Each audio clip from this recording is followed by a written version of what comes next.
ये कहानी है चुलबुलपुर गांव की, जहां ठंड भी जोरदार है और भूख उससे भी ज्यादा। बीच में है समर, एक सीधा लड़का, और सामने है लालची गुलफाम सेठ। अब देखना ये है कि जीत स्वाद की होती है या चालाकी की। ओए पोंगा, इतनी ठंड है कि लग रहा है मेरे पेट के अंदर की आग भी बर्फ बन गई है। अगर अभी कुछ गर्मा गर्म मटन चावल नहीं मिला तो मैं यहीं जम जाऊंगा। सही कह रहे हो भाई। इस सर्दी में गर्म चावल के ऊपर जब लाल तरी वाला मटन गिरता है तो उसे देखकर ही शरीर का तापमान 10 डिग्री बढ़ जाता है। पर यहाँ मिलेगा कहाँ। चलो बबलू बनिया के ढाबे पर चलते हैं। सुना है उसने आज सुबह सुबह ताजा मटन और बासमती चावल का बड़ा पतीला चढ़ाया है, जिसकी खुशबू पूरे मोहल्ले में घूम रही है। पर भाई, बबलू की दुकान पर जाना मतलब अपनी जेब में छेद करवाना है। वो तो इस ठंड का फायदा उठाकर मटन चावल के दाम आसमान पर पहुंचा देता है। फिर भी चलो देखते हैं। कड़ाके की ठंड से ठिठुरते हुए गजाधर और पोंगा गरम गरम मटन चावल की तलाश में बबलू बनिया के ढाबे पर पहुंचते हैं। देखो भाइयों, आज मटन का रेट सीधा 600 रुपए प्लेट है, क्योंकि इतनी ठंड में कोयला सोना हो गया है और बकरों को गर्म रजाई में सुलाने का बिल बहुत ज्यादा आ रहा है। लाला जी, आप तो सीधे जेब काट रहे हैं। कल तक जो मटन कम दाम में था, आज उसमें क्या आपने बर्फीले पहाड़ों की जड़ी बूटियां मिला दी हैं, जो इतना महंगा कर दिया? तुम्हें खाना है तो बैठो, वरना बाहर जाकर बर्फ बन जाओ। इस ठंड में पानी उबालने का खर्चा और मेरी अंगीठी की गर्मी का सर्विस टैक्स कौन भरेगा? क्या तुम्हारे चाचा देंगे? गजू भाई, यहाँ से भागना ही ठीक है। मुझे तो लगता है कि ये लाला हमें दुकान के अंदर खड़े होने का कोहरा टैक्स भी लगा देगा। इसकी नीयत मटन से ज्यादा ठंडी है। लाला की कड़वी बातें और मटन चावल के ऊंचे दाम सुनकर दोनों मायूस होकर वहां से चले जाते हैं। कड़ाके की ठंड में कांपता हुआ समर अपनी बीमार मां की मदद की उम्मीद लिए बबलू की दुकान पर पहुंचता है।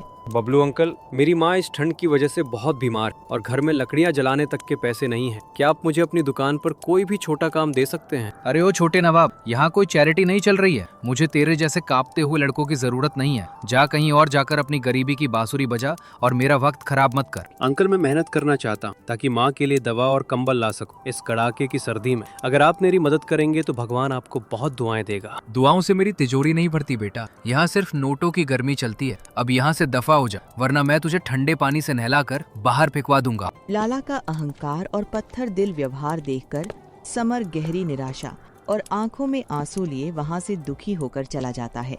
अपमान का घूंट पीकर समर भारी मन से अपने बर्फीले घर लौटता है, जहां उसकी माँ उसकी राह देख रही थी। माँ, उस लालची लाला ने मेरा मजाक उड़ाया और मुझे इस ठंड में बाहर धकेल दिया। मुझे डर है कि हमारे पास ना आग है ना खाना। हम ये सर्दी कैसे काटेंगे? बेटा, तू उस लालची के सामने क्यों रोया? याद रख कि सबसे ज्यादा चमकने वाला हीरा भी सबसे ज्यादा दबाव और ठंड सहकर ही बनता है। तेरे हाथों में मेरा सिखाया हुआ हुनर है। पर माँ, हमारे पास ना तो बड़ी दुकान है और ना ही भट्टी। हम इस बर्फीले मौसम में लोगों को अपने पास कैसे बुलाएंगे जब सब लाला के पास जाते हैं? तू बस एक छोटा ठेला लगा और लकड़ियाँ जमा कर। मैं तुझे वो जादुई सर्दी निवारक मसाला दूंगी, जिसकी एक चुटकी खुशबू पूरे हिमपुर गांव का कोहरा साफ कर देगी। ठिठुरती ठंड के बीच समर और उसकी माँ रसोई में जादुई मसालों को कूटकर मटन चावल की तैयारी में जुट जाते हैं। माँ, ये सोंठ और गरम मसाले कूटते ही मेरी आंखों से गंगा यमुना बहने लगी है। पर सच में रसोई का तापमान बढ़ गया है और ठंड का नमो निशान मिट गया है। ये मसाला नहीं है बेटा, ये इस ठंड का काल है। इसमें मैंने काली मिर्च, बड़ी इलायची और वो जड़ी बूटियां मिलाई हैं जो शरीर के खून को भून कर रख देंगी। इसकी खुशबू तो वाकई बहुत असरदार है माँ। मुझे तो अभी से ऐसा लग रहा है कि जैसे ही मैं पतीला खोलूंगा, पूरा गाँव अपनी रजाइयाँ छोड़कर हमारे ठुले की तरफ भागेगा। बस ध्यान रखना, मटन को धीमा आंच पर तब तक पकाएं जब तक शोरबा गाढ़ा और लाल ना हो जाए, क्योंकि इस ठंड में लोग सिर्फ स्वाद नहीं, गर्मी भी ढूंढते हैं। माँ के जादुई मसालों की खुशबू अब समर की रसोई से निकलकर पूरे गांव में फैलने लगी थी। चौराहे पर समर का गरम ठेला सजते ही खुशबू सूंघते हुए गजाधर और पोंगा भी अपनी भूख मिटाने वहां पहुंच गए। ओए पोंगा, समर के ठेले से ऐसी खुशबू आ रही है जैसे सीधे स्वर्ग में दावत चल रही हो। और दाम देखो, सिर्फ 150 रुपए। ये तो लाला के रेट का चौथा हिस्सा है। समर दोनों को गरम प्लेट परोसता है और वे मजे से मटन चावल खाने लगते हैं। भाई, एक चम्मच मुंह में डालते ही ऐसा लगा जैसे मेरे पेट के अंदर किसी ने छोटा सा सूरज जला दिया। सारी थरथराहट गायब हो गई और पसीना आने लगा है। ये मेरी माँ का खास गरम मसाला है भाई। इसे खाइए और सर्दी को भूल जाइए। मेरा मकसद सिर्फ आप लोगों को इस ठंड में राहत पहुँचाना और पेट भरना है। आज से लाला की दुकान की छुट्टी। समर भाई, तुम्हारे इस जादुई शोरबे ने तो सर्दी का गुरूर तोड़ दिया। हमें एक एक प्लेट और लगा दो, आज तो मजा आ गया। कम दाम और बेमिसाल स्वाद का ऐसा संगम हुआ कि देखते ही देखते समर का ठेला पूरे गांव की पसंद बन गया। समर की कामयाबी देखकर बबलू बनिया जलन के मारे आग बबूला हो रहा था और अपनी खाली दुकान में बैठकर साजिश रचने लगा। ये लड़का इस भीषण ठंड में मेरी किस्मत पर बर्फ जमा रहा है। सब लोग उसके ठेले पर पसीना बहा रहे हैं और मेरी दुकान पर सन्नाटा पसरा हुआ है। मुझे कुछ करना ही होगा। मालिक, लोग कह रहे हैं कि समर का मटन खाने के बाद उन्हें स्वेटर पहनने की भी जरूरत नहीं पड़ रही है। उसके पास तो ग्राहकों की लंबी कतार लगी हुई है। चंगू, तू आज रात कोहरे का फायदा उठा के समर के मटन में ये जुलाब की पुड़िया और सड़ा हुआ तेल मिला देना, ताकि कल जो भी खाए उसे सीधा अस्पताल जाना पड़े। मालिक, इस कड़ाके की ठंड में किसी की सेहत के साथ ऐसा खिलवाड़ करना पाप होगा, पर आपकी डांट और इन नोटों की खातिर मुझे ये गंदा काम करना ही पड़ेगा। बबलू ने चंद रुपयों का लालच देकर चंगू को समर का काम बिगाड़ने के लिए राजी कर लिया।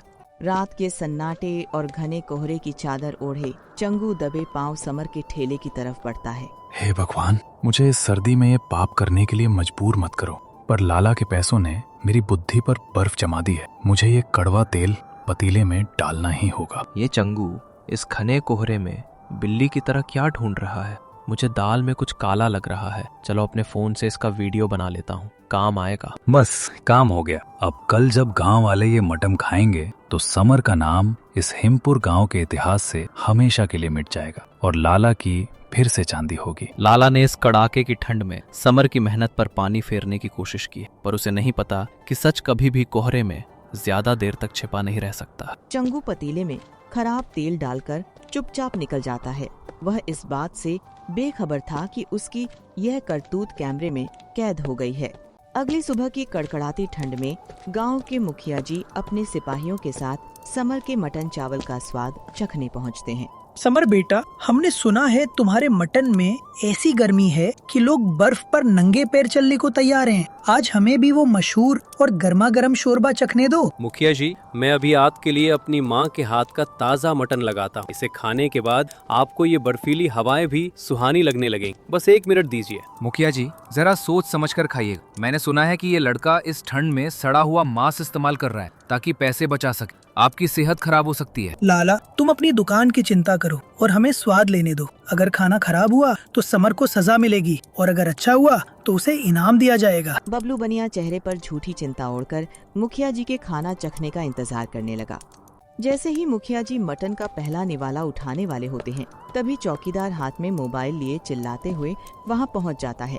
रुकिए मुखिया जी, इस निवाले को अपने मुंह तक मत ले जाइए। कल रात की कड़ाके की ठंड और घने कोहरे का फायदा उठाकर इस चंगू ने लाला के इशारे पर समर के पतीले में गंदगी और खराब तेल मिलाया है। ये खाना अब किसी जहर से कम नहीं है। अरे मुखिया जी, ये चौकीदार इस बर्फीली हवाओं में ज्यादा घूमने की वजह से पागल हो गया है। ये सब कोरा झूठ बोल रहा है ताकि गांव में मेरी इज्जत मिट्टी में मिल जाए। आप इस मामूली से चौकीदार की बातों पर जरा भी गौर मत कीजिए। लाला जी, अब जुबान से झूठ बोलना बंद कीजिए, क्योंकि आपकी सच्चाई मेरे इस फोन के वीडियो में पूरी तरह कैद है। इसमें चंगू साफ साफ कह रहा है कि वो आपके कहने पर ही मटन में मिलावट कर रहा है ताकि समर का नाम इस हिमपुर गांव से हमेशा के लिए मिट जाए। धिक्कार है तुम पर बबलू। इस भयानक ठंड में जहां लोग एक दूसरे को सहारा देकर बचा रहे हैं, तुम अपनी तिजोरी भरने के लिए मासूमों को जहर परोसने की साजिश रच रहे थे। तुमने अपने लालच की वजह से आज पूरी इंसानियत को शर्मसार कर दिया है। वीडियो में कैद अपनी काली करतूत देखकर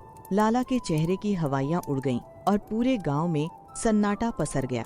सच सामने आते ही गांव वालों का गुस्सा फूट पड़ा, जिसके बाद मुखिया जी के आदेश पर पुलिस की टीम बबलू बनिया को पकड़कर थाने ले जाने लगी। चलो लाला जी, बहुत गर्मी चढ़ी थी ना तुम्हें। अब जेल की उस ठंडी फर्श पर बैठकर अपनी इस काली किस्मत का हिसाब करना। वहाँ तुम्हें ओढ़ने के लिए कोहरे की चादर मिलेगी और बदन को तपाने के लिए हमारे डंडे की गर्मी भी एकदम मुफ्त में दी जाएगी। मुखिया जी, हाथ जोड़ता हूँ, मुझे माफ कर दीजिए। समर की दिन दूनी रात चौगुनी तरक्की देखकर मेरी बुद्धि पर पत्थर पड़ गए और मैं जलन के मारे अंधा हो गया। मैं कसम खाता हूँ कि अपनी दुकान का सारा मटन आज हिमपुर के गरीबों को मुफ्त में खिला दूंगा। बस मुझे पुलिस के हवाले मत कीजिए। तुम्हारी ये खोखली चालाकी अब यहाँ नहीं चलेगी लाला। तुमने जो पाप किया है उसकी सजा तो भुगतनी ही होगी। और चंगू, तुम्हें सजा के तौर पर अगले 3 महीने तक इस कड़ाके की ठंड में समर के जूठे बर्तन धोने होंगे और उसके ठेले पर पूरी ईमानदारी से सेवा करनी होगी। मुझे मुखिया जी का ये फैसला सिर आंखों पर मंजूर है। कम से कम समर भाई के इस जादुई मटन और चूल्हे की आग के पास रहकर मुझे इस भयानक सर्दी से लड़ने की ताकत मिलती रहेगी और मैं अपनी गद्दारी का प्रायश्चित भी कर पाऊंगा। अधर्म का कोहरा छट चुका था और अब हिमपुर गांव में चारों तरफ सिर्फ समर की मेहनत और उसके जादुई जायके की चर्चा थी। बुराई का अंत हुआ और हिमपुर के आसमान से कोहरा छंट गया। अब समर के नए ठिकाने पर उसकी माँ भी साथ थी और पूरा गांव एक परिवार की तरह जश्न मना रहा था। देखा बेटा, मैंने तुझसे कहा था ना कि सच्चाई की आंच पर और नेक नियत से पका हुआ खाना कभी कड़वा नहीं हो सकता।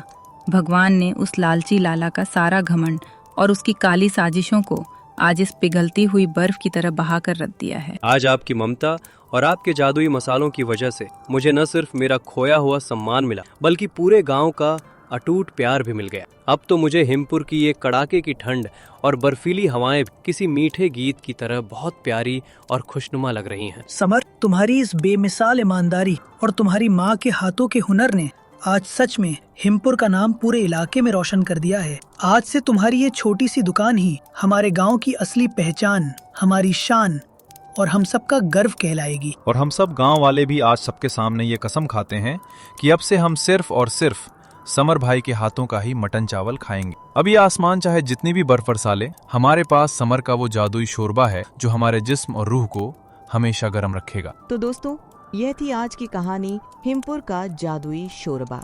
इस कहानी ने हमें सिखाया कि लालच और साजिश का कोहरा चाहे कितना भी घना क्यों ना हो, मेहनत और सच्चाई का सूरज उसे एक न एक दिन जरूर पिघला देता है। समर की ईमानदारी और उसकी माँ के हुनर ने न सिर्फ गांव वालों का पेट भरा, बल्कि उनके दिलों में प्यार की गर्माहट भी भर दी।